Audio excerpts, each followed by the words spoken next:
Your camera's histogram might be lying to you, and in this video, I'll show you why. I'll explain which non-exposure camera settings impact your histogram and show you how to fine-tune them for accurate exposures, especially if you're shooting in RAW. Later in the video, I'll share a pro tip to help you achieve the best possible quality from your camera's sensor. Now, my initial statement about a lying histogram is quite bold, but let me explain. It's important to note that in this video, I'm referring to the histogram in your camera, not in your post-processing software. A histogram is a graph that represents the tonal values in your image. On the left side, you'll find the dark tones, in the middle are the midtones, and on the right are the bright tones.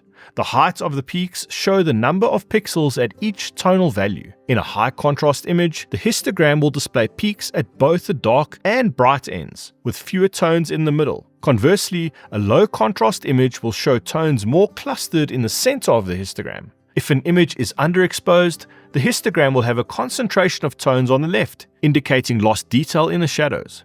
An overexposed image will push tones to the right, resulting in lost details in the highlights. Don't worry if the peaks touch the top of the histogram. This simply means that particular tone is prominent in your image. Using the histogram is crucial for monitoring exposure, and the goal is to capture an image that retains full detail in both shadows and highlights for a well-balanced exposure. When you're out in the field taking a photograph, most modern cameras allow you to view a live histogram. This provides a real-time graphical representation of your exposure. However, the histogram can be influenced by certain non-exposure settings on your camera, and it's important to understand how these settings affect it. Whether you're photographing in RAW or JPEG, the live histogram only represents the JPEG data. Even when you take a RAW photo, the preview shown on your camera's LCD is a JPEG conversion. This means you're not seeing the actual RAW data. There are two main issues with this. JPEGs have a lower dynamic range compared to RAW files, and certain in-camera settings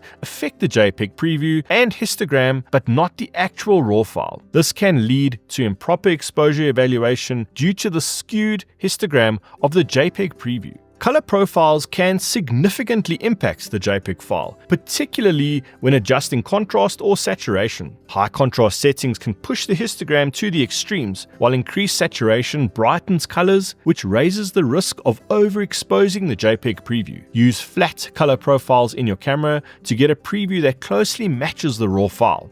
Manual white balance settings, such as shady, can create issues with the red channel, particularly when photographing a fiery sunset. If the white balance is not set correctly, the increased warmth from a warmer white balance setting can cause the red channel to overexpose. This can make the histogram appear too bright, leading you to underexpose unnecessarily to compensate for the perceived exposure. Using auto white balance can help mitigate this problem. Turn off any in-camera post-processing features, such as active delighting or similar settings for other brands. While these features can help mitigate overexposure or underexposure by balancing strong contrasts, they also alter the JPEG preview.